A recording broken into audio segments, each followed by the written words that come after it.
Good afternoon, everyone. Welcome to the webinar. We will be starting shortly, allowing the audience to come in and settle down. So stand by. I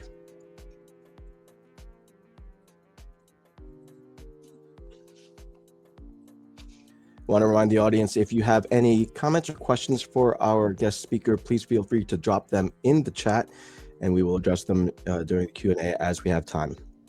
Stand by.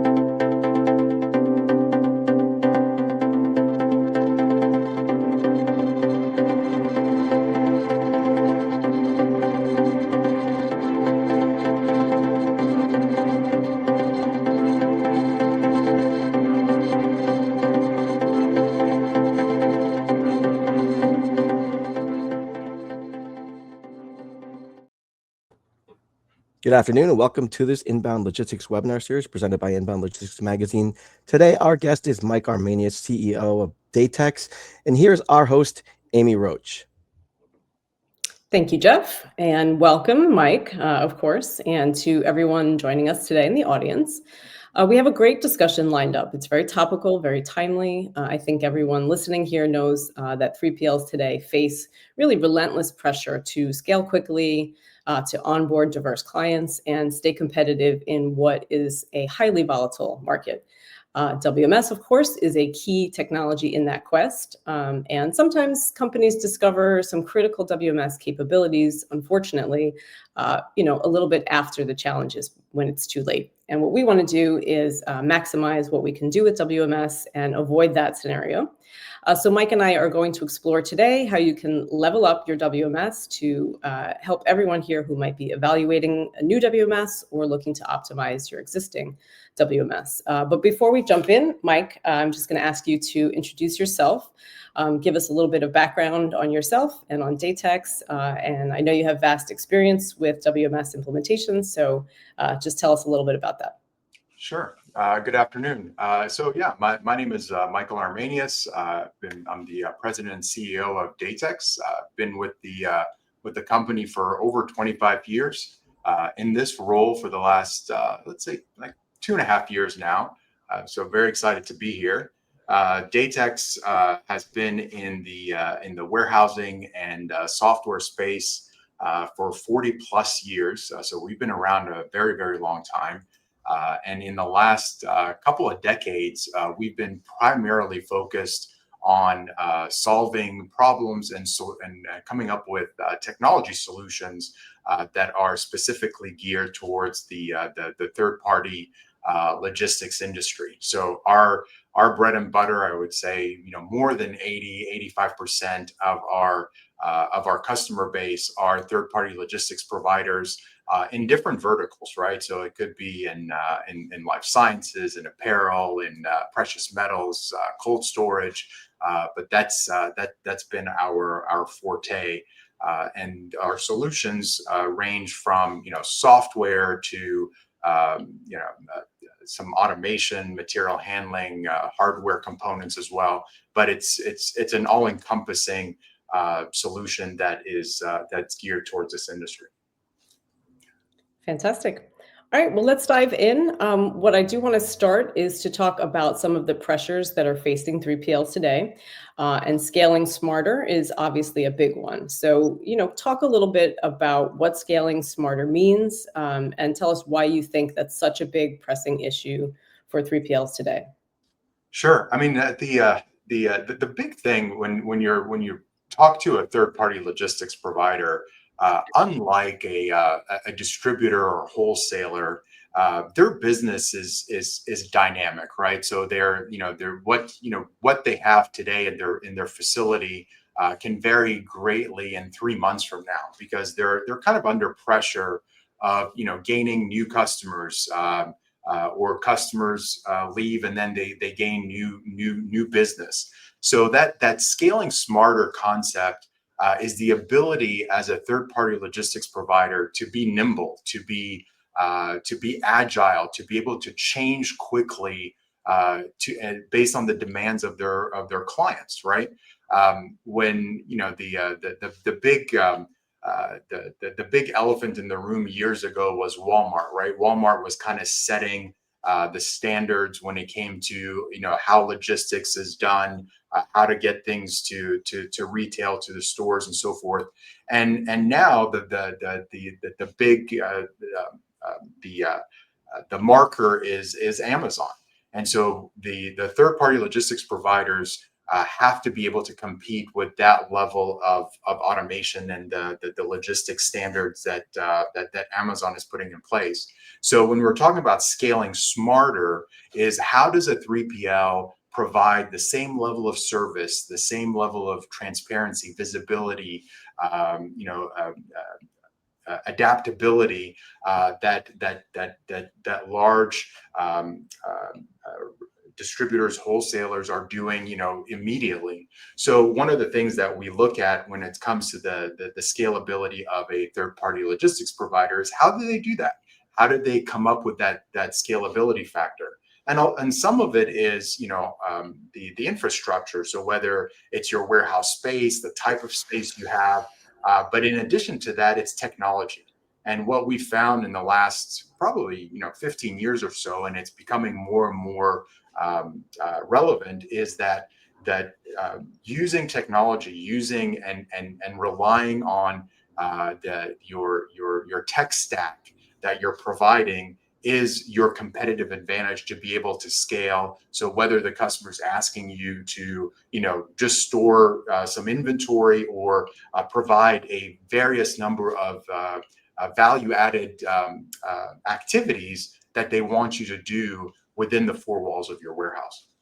So that the ability to adopt or bring in new product, the ability to pivot and provide different types of services. Customer wants you to, add a bow or, do a shrink wrapping or gift wrapping for their products. All those type of things. If you don't have the proper tech stack behind it to be able to support that, it becomes a manual process and it becomes a daunting process. So that scalability to be able to do that, you have to be able to have that infrastructure, that technology layer, in order to be able to provide those services on a smart level. Yeah. So it's really sounds like a mindset shift, what you're talking about there, that, technology today is maybe just as important or more important than material assets when it comes to, 3PLs that are able to successfully scale. Is that a fair statement to say? It's an interesting, that's spot on, Amy. Like back in the day, and I've been doing this long enough to do this or to remember how this used to work. But like a 3PL, the initial thought is, well, if I have a warehouse space, right? If I have the space, or I have a few forklifts or the labor, I'm good to go. Or if I have a truck, or a bunch of trucks, I can do the transportation, I'm good to go. And technology was always like, yeah, it's maybe a nice to have, but I can do this. I can roll up my sleeves and get the work done, and that's fantastic. And it worked for quite some time, right? But in order to be competitive today, right, in order to be competitive in this market, the mindset has to be that you're leading with technology. You're leading with that infrastructure. Customers are demanding it, right? Like whether it's the ability to integrate or the ability to provide them visibility or real-time information. All of that is part of that mindset. So when you're looking at the scalability factor when it comes to this process, it's not just an IT issue, right? It's not just your director of IT that has to kind of figure out the technology. It becomes an entire organizational mindset from top to bottom, right? So from the CEO of the third-party logistics provider all the way down to the operators have to understand that this has to be an adopted principle at all levels of the organization. Yeah, absolutely. And then we also can't forget, though, the human factor, right, in terms of kind of having that partner mentality and making sure you're really collaborating with your clients as well. That's obviously that's still crucial. Absolutely, absolutely. So your clients, there's a level of expectation as well from the clients to be able to provide this type of collaboration, and this is the same way, and we kind of use the same the same mindset or mentality as well. So most of the 3PLs that we've worked with, they treat their customers as partners, right? So they're an extension of their business, and that's the idea behind a 3PL is that and the way they sell it is, we are an extension of your business. You're maybe good at manufacturing, you're good at marketing and setting up your channels. We do the execution. We're the 3PL that does the execution. And we take the same mindset with the third-party logistics providers as well. We are the extension or the technology extension of the 3PLs. So if you think about it, it becomes like a partner ecosystem, right? So the 3PL is kind of at the center of the universe. There's a technology aspect, which in some cases is Datex, but then the customer is the top end of that. And between the three, you're providing that tight partnership and end-to-end cohesiveness. Absolutely. Okay. All right. So let's jump into the WMS specifics then. Obviously, I think you said it before, the technology itself, WMS is not new, but there's been a lot of evolution. And I think there are likely some elements within WMS that are kind of lesser known or underutilized, and they can really help 3PL scale more effectively. So I'd love if you could drill down a little bit onto what, some of those capabilities are. Yeah, I mean, there's a warehouse management system. The concept of WMS has been around for a very, very long time, right? So this is not considered a cutting edge technology or cutting edge concepts that Datex came up with, right? So it's been decades. But when it comes to third party logistics providers specifically, there are elements of features and functions that are very important when it comes to this vertical. Number one, or primarily, is the billing, right? In order for a system to be able to provide value, a third-party logistics provider is doing storage of inventory or inbound handling, some value-added services. But at the end of the day, are you capturing all those activities? Are you capturing all the costs associated to those activities and all the rates and the billing back to the client for those activities? So the billing capturing, and not just for your traditional activities like storage or handling, but every time you are shrink wrapping, every time you are palletizing, or every time you're moving something to a blast freezer or out of a blast freezer, is that being captured? You're taking pictures of product because the customer wants that value added service. Well, there's a cost associated to that. So the billing capture is a critical feature that a typical 3PL WMS has to have, and sometimes it's kind of gets overlooked in the process. The other big one that I see a lot of is advanced workflows, right? So when you think of as a 3PL provider, one of the challenges is that you're not setting up a one-size-fits-all business process, right? So as a 3PL, you might have 2, 5, 50, 100 different clients within the four walls of the facility. And each one of those clients can have different needs. They have, different inbound processes. They want you to receive the product a certain way, and maybe do a quality inspection, or there's different steps that they want you to provide. Same thing on the outbound, how you want to pick, how you want to cartonize, what are the steps that they want you to do.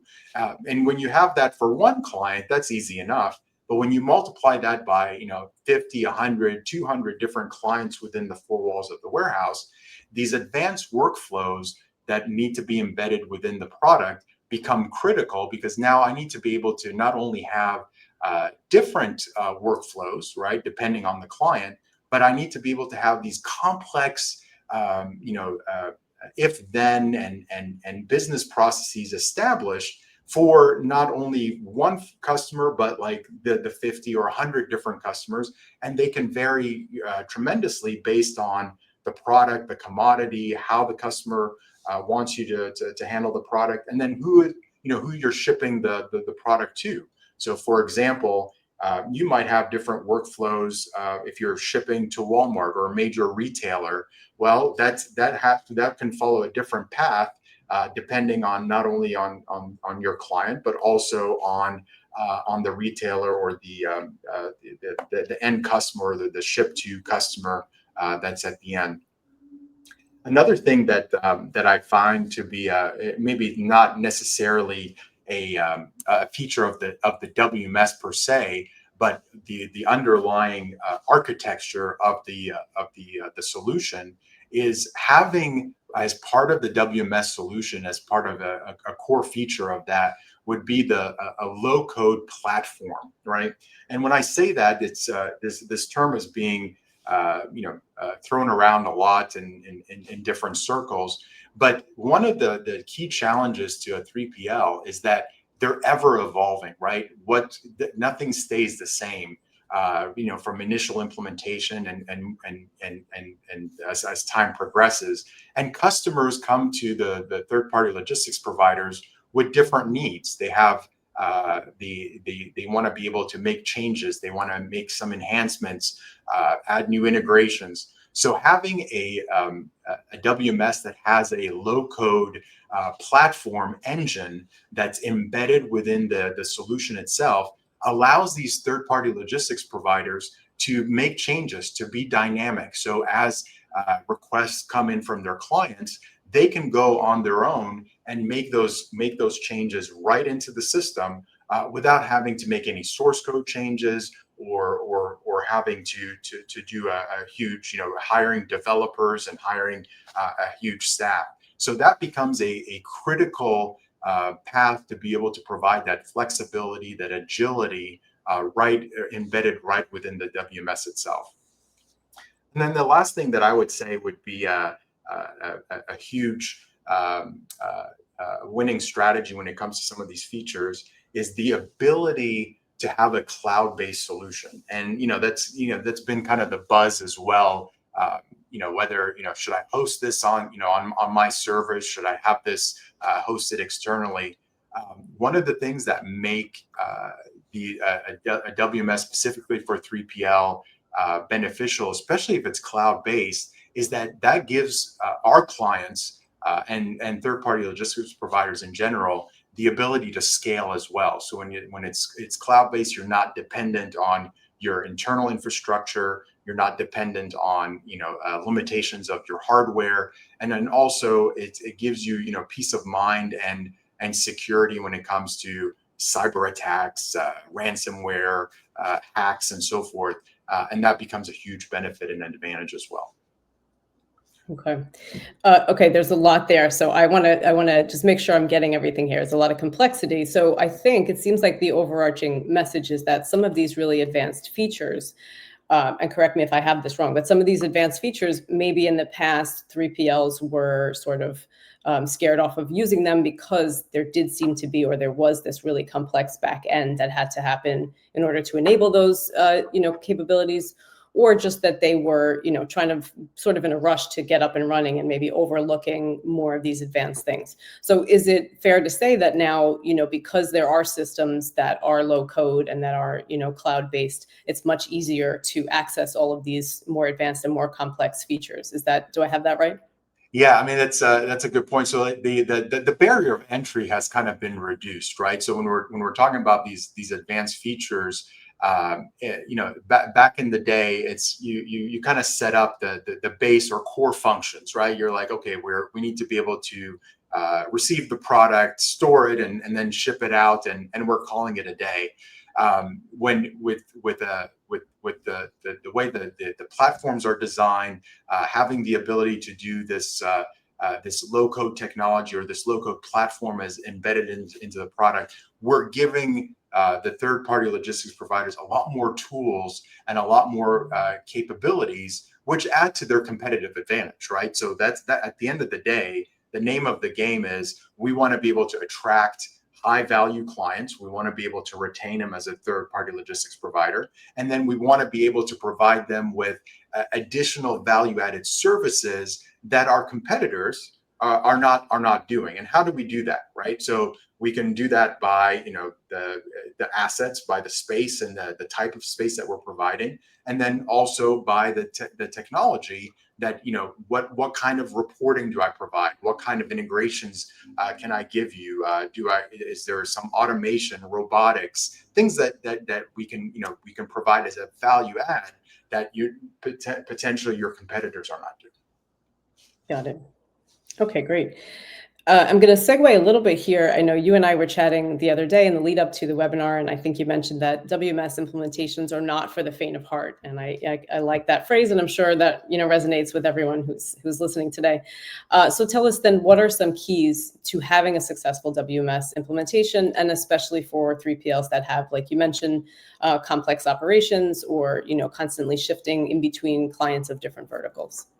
We were just talking about that. We had it was in a meeting earlier this morning, and this topic came up of WMS implementations, and you said it's not for the faint of heart. I used a maybe more tragic example, and I said that it's WMS implementations. It's like open heart surgery without anesthesia, right? And that's kind of how it feels. And for the number of years that we've been doing it, it's tough. You're kind of going, especially as a third party logistics provider. If you think about it, the WMS is at the center and at the heart of your entire operation, right? It's basically running every aspect of your business. It's what the customers are interacting with. It's what your resources are interacting with. It's the lifeline of your entire business. And so it's critical, and you got to pay attention to it, right? So what you don't want to do is you don't want to select a WMS vendor and think that the selection process that you went through is okay, we went through that selection, we picked a WMS provider, great, now my work is done, let someone else deal with it. It's just the beginning, right? And what we found is that successful implementations, there is a team, and usually it's like a dedicated resource, or at least one that is a dedicated, what we call, whether it's a super user, program manager, someone that's taking ownership from the customer's perspective, from the 3PL's perspective, that becomes the champion of that implementation. And it's not just a part-time thing. They're kind of doing it, checking emails. They are really engaged and committed to that implementation, and that becomes a huge winning factor, right? So the implementations that we've seen that are successful is when they have that champion on their end. The ones that fail, honestly, are the ones that kind of look at technology or look at the implementation as an afterthought. And for those of you that are my age, I had a client years ago that asked during the selection process, they're like, yeah, we want to buy a WMS that we can set it and forget it. And that goes back to the Ron Popeil, the rotisserie chicken infomercials. And I told her at the time, I'm like, yeah, that's not WMS. WMS, especially 3PL, is never a set it and forget it approach. It's a collaborative effort. It's a living, breathing thing that you constantly have to prime and be involved with and tweak and add value to it. And so we find that the ones that are engaged at that level and understand the importance do very well. That makes a lot of sense. What about the timing also, right? I think it's really important. Like you said, you can't set it and forget it. You also can't set it up, super quickly, right? There has to be time devoted to deploying, testing, training. How important is all of that? Yeah, I mean, we've done a lot of things. Again, people's attention span has has shortened a lot over the years, right? So the idea is you want to implement as quickly as you can, and that's always been the motto, especially in this vertical or this third party logistics providers. They need it quickly. But however, you have to also remember this is, like I said before, this is kind of like open heart surgery. You want to give it time. So the more time you're able to invest and give the implementation, the better it is, right? So if we're able to we can kind of look at a typical implementation.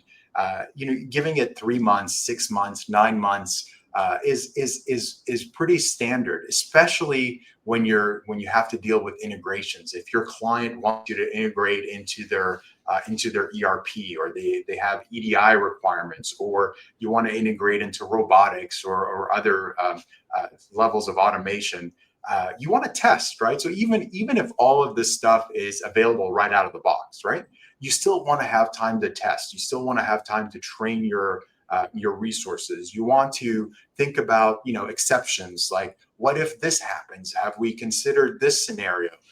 So I always feel like the more time that you allow in the implementation, the more successful and the smoother the go live becomes.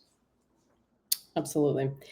So another challenge I know, once you have the WMS set up, client onboarding is an ongoing, or can be an ongoing, pain point for 3PLs.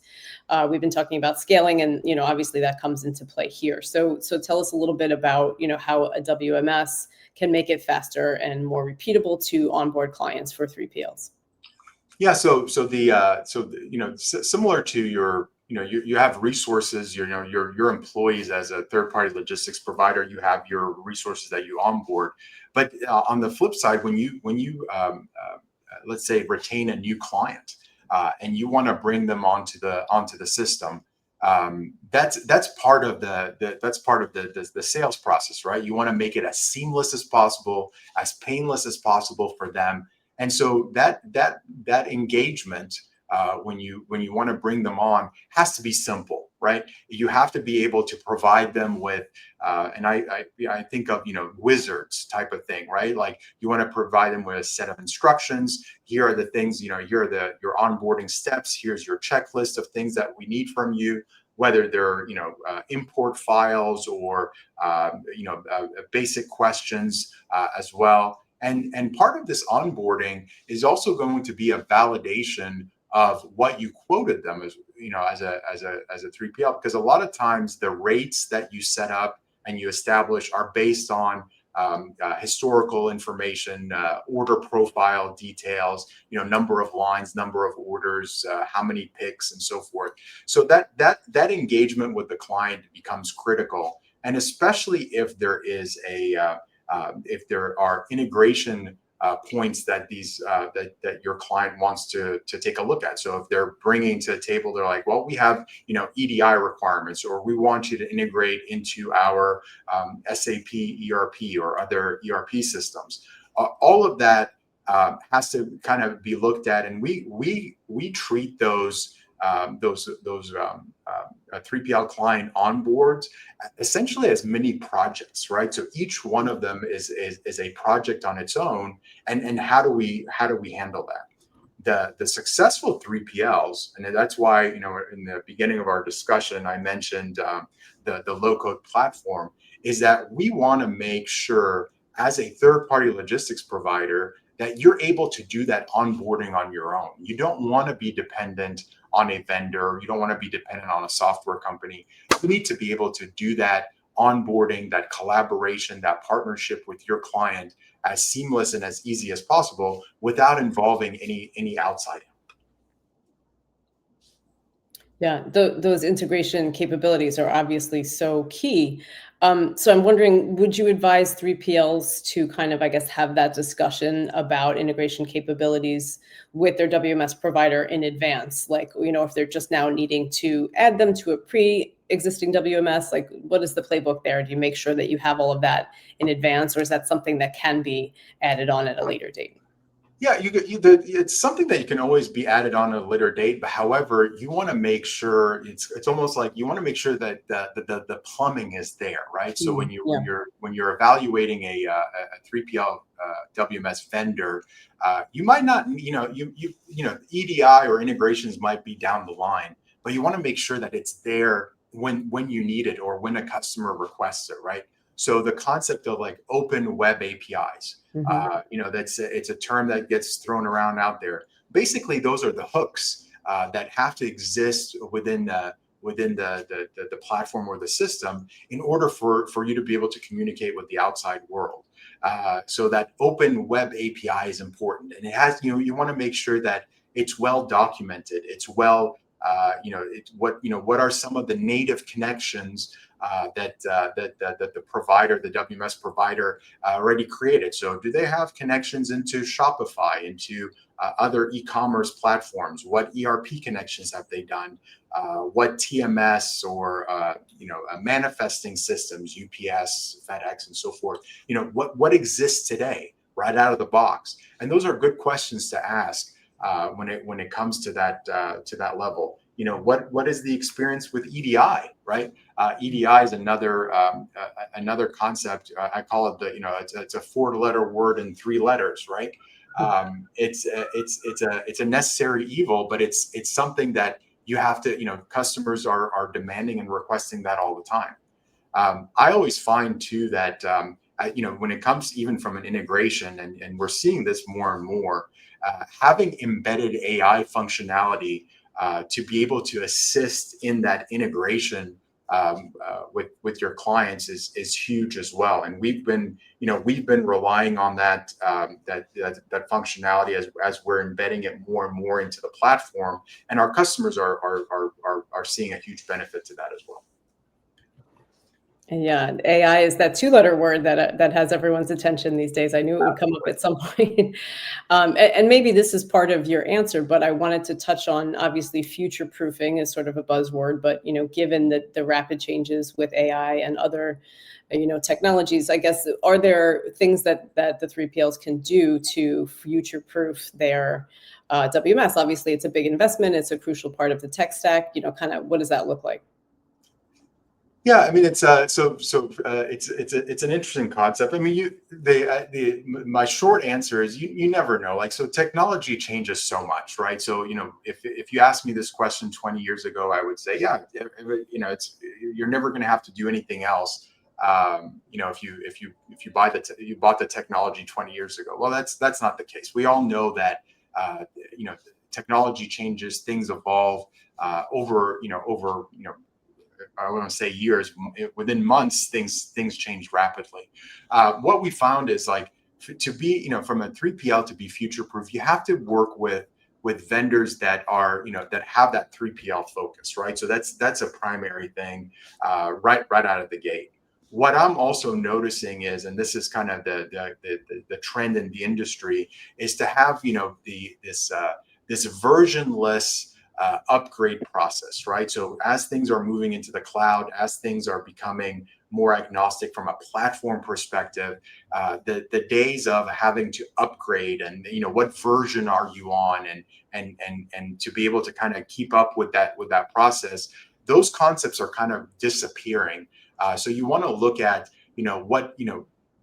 what vendors are providing that versionless or a no upgrade pathway where you always have the latest and the greatest technology that's available. And by kind of picking those concepts, it gives you the capability of making sure that you are you don't necessarily have to be at the cutting edge of technology, but you're right there, at least in the forefront of that.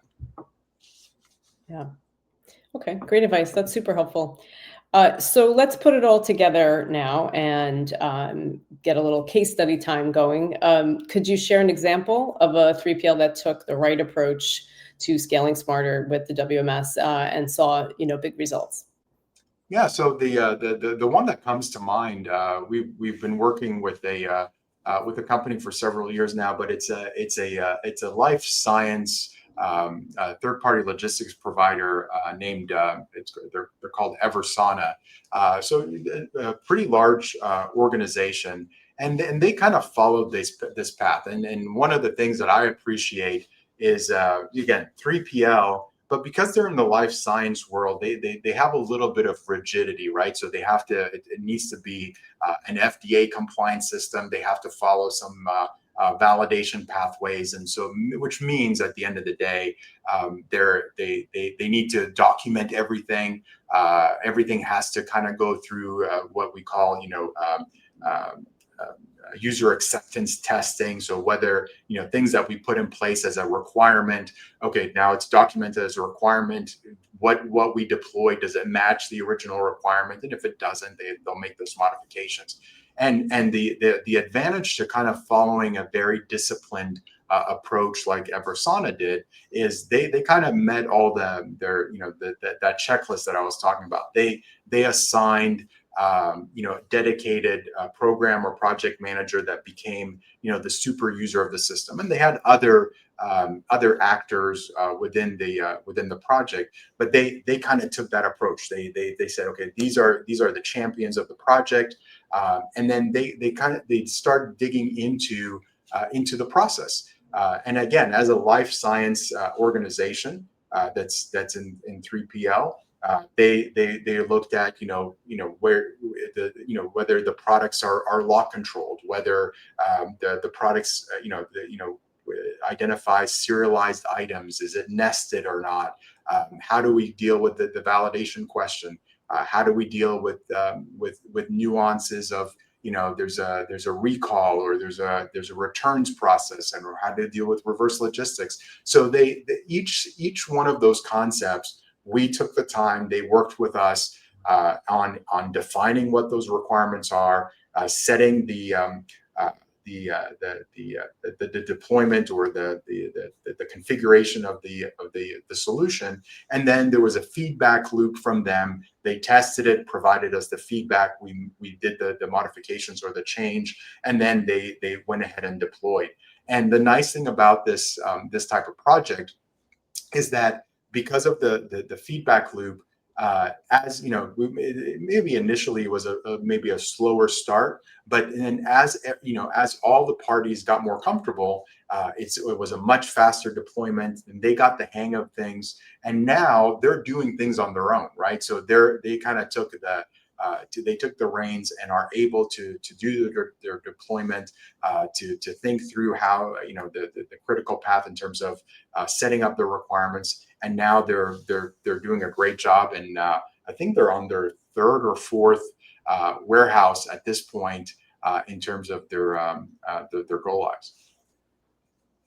One of the things I think, Amy, we have have another customer. I think it's Tobin. I think it's Tobin Scientific that we have that maybe we can share with the group here.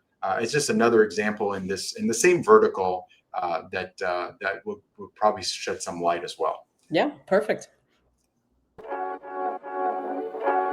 The results of us using Datex has been very good. The clients have been very receptive to the system, and the use of the client-facing portal has been a big selling point to some of our newer clients that have come on since we've moved into the Datex platform. My name is David Hamilton. I'm the Vice President of GMP Warehousing at Tobin Scientific. Tobin Scientific is a third-party storage provider, primarily supporting the life science industry. The biggest challenge we were facing specific to our industry was being able to capture a high level of data. Some of the things that made us realize these issues were solved with Datex was the interactions with clients. They were happy with the level of data that we were capturing. The ultimate deciding factor with us going with Datex was the client-facing portal and the ability to customize the system to fit our needs. One of the impacts of using Datex system for us has been less requests for manual counts and manipulation of data, because the client's been able to go on and view their inventory live and see all the inbound and outbound movements. We went from turning around an order in probably 2 or 3 hours to we can probably process an order now in a matter of minutes. My team has been extremely happy with changes. It's definitely a cost savings as well for our man hours. Being able to tie other systems into a footprint has been a benefit to us and something we've been exploring.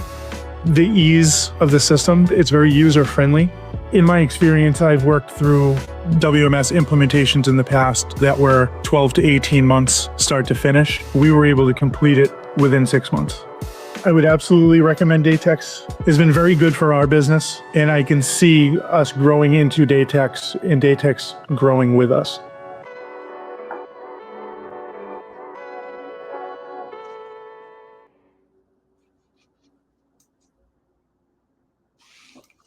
Yeah, that's a great example, and I think that speed and the change in the order speed is remarkable, and then also, like we said, the ability to get up and running.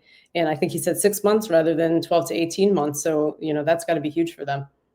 We're finding, and this is because we've been around for a long time, and so we've had multiple iterations of our solution and software over the last 4 decades. But what we're finding with this most recent iteration, with this platform, with this low code, no code platform, and the focus on 3PL providers, and the focus on how do we make things faster, more efficient, easier to deploy. The time savings has been astronomical. So like even from things that a couple of years ago that would take us, let's call it an hour of development, right? So by the time we get the requirements, put it together, let's call it an hour. We're talking about within minutes that we're able to turn it around. So that the contrast and what where the technology has gone to in the last couple of years has been night and day. Fantastic. Yeah. Okay, great. Let's look ahead a little bit again. Tell me, from your perspective, what does the future of WMS kind of look like? And what are some of the trends that you're seeing that 3PL should start preparing for now? I mean, and in general, we're going to continue down this path one way or the other, but like there's a complete push and crunch to be able to reduce the deployment time as much as possible, right? So whether you're onboarding an internal resource, an employee, or you're onboarding a new client as a third-party logistics provider, that time is becoming more and more compressed. And in order to do that, you have to come up with tools, right? So we're seeing the adoption of artificial intelligence, not only in the technology, but like from an internal perspective in terms of the development, but also with onboarding your clients, training of your employees. So that becomes part of the overall strategy. The other thing that we're finding is, and you got to think of this, in your day-to-day lives as well. When you open up Facebook or you open up Instagram, did you take a course on how to use Facebook or how to navigate Instagram? And the answer is no. Like nobody, you didn't follow a manual or instruction. And that's the same mindset when it's coming to WMS as well, right? So our customers want to be able to open up the screen and intuitively know exactly what to do. They don't want to sit through hours of courses or becoming certified. It should be intuitive. It should be native. And this is kind of the whole concept of like gamification from a user experience perspective. And so the industry is going in that direction, reducing the amount of time, reducing the onboarding, the training, the certification of the processes, make it easy, make it simple, make it quick. And that's been the direction that we're taking as a technology provider, but also what our customers are demanding as well. I know one thing that I'm hearing a lot about is, the agentic AI and using agents as, coworkers and assistants, and especially in logistics for some of those repetitive tasks. Is that something that you see or think will be showing up in WMS as well? Absolutely. I mean, we're one of the reasons why I'm in the office this week is we're going through these concepts. So there's the collaboration between the agentic AI when it comes to virtual coworkers that are helping you, whether it's processing orders or planning ahead. But there's also the back bringing in robotics within the four walls of your warehouse used to be a very cost prohibitive thing. It used to be only for the Fortune 500 or Fortune 1000 companies. Now, because of AI, because of the lower cost of ownership, we're starting to see this level of automation and the utilization of AI in terms of even within robotics itself to be able to do guided picking, guided put away, refactoring within the warehouse itself. So it's not just for the large companies anymore.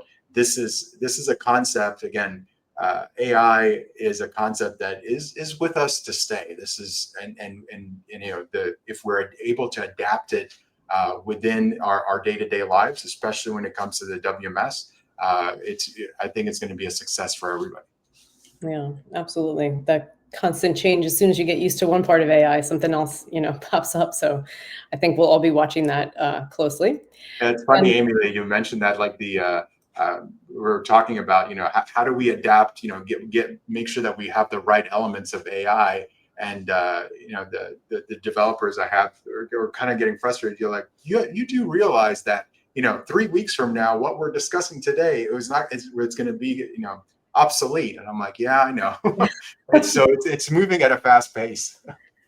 Yeah, it really is a whole new world. We will see what happens.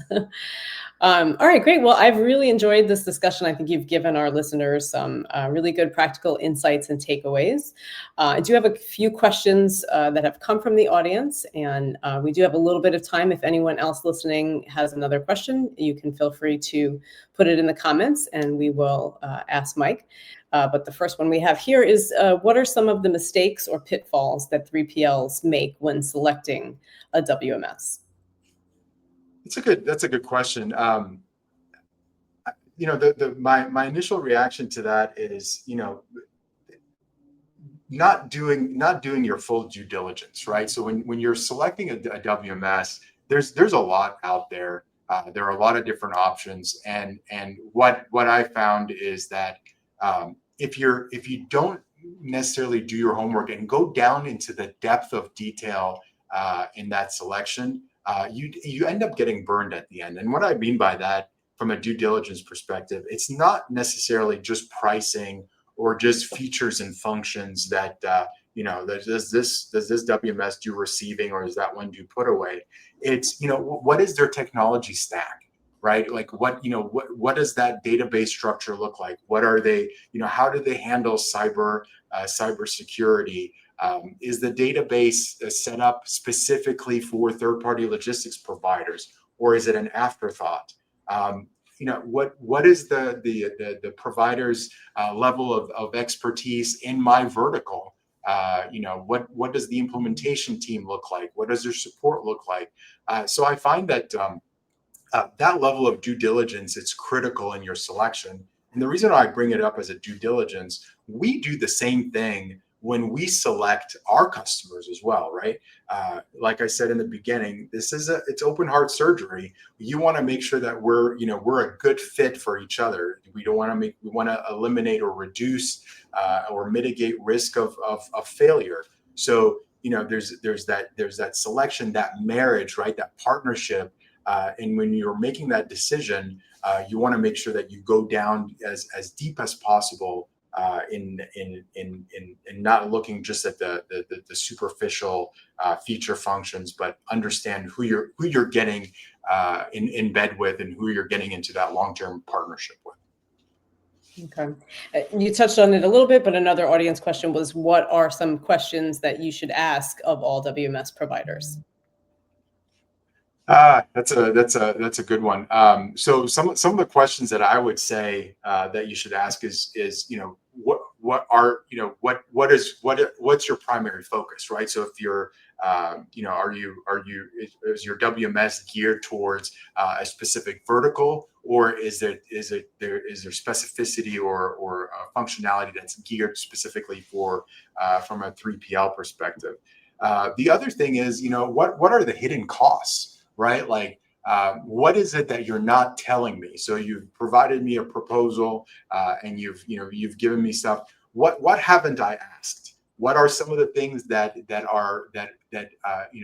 in 6 months or a year that other 3PLs have added to the proposal, or that they haven't thought through? And when you start asking those type of questions, you start to see, what are the extras that you should expect. And then the third one is, what does it? So if I make a change, post implementation, what does your change request look like?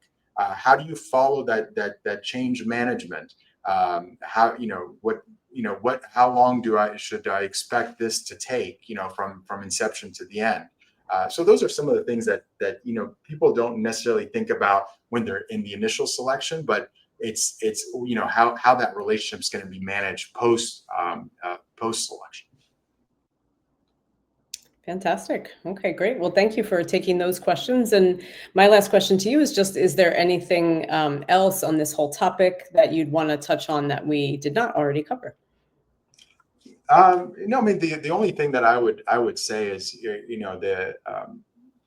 been doing this for a couple of decades now, and one of the things that I've appreciated over the years is just the dynamic nature of third-party logistics providers, and the resilience of this industry, and the desire of wanting to do as much as possible. So I've seen these 3PLs transition and evolve over the years of, again, just simple in and out type of warehousing to an inventory storage, to providing first line of support, and dealing with warranties and RMAs and CRM functionality and value added services. And so it's so dynamic, and I'm really excited to continue to work in this space, because I see the future as not just what happens within the four walls, but it's becoming an extension of the entire end-to-end business model, and it's exciting. And with the advent and the add-on of artificial intelligence in this, I think the sky's the limit at this point. Yeah, absolutely. Well, same here. As you know, we do a lot of 3PL content every year, well, every issue really. And I know that our 3PL audience is talking about all of these topics. They're interested in scaling. They need smart WMS solutions. So I think this is really helpful. And again, appreciate you spending some time with us today to go through all this. Thank you so much. Thank you, Amy. All right. And thanks everyone for joining us. Have a great day.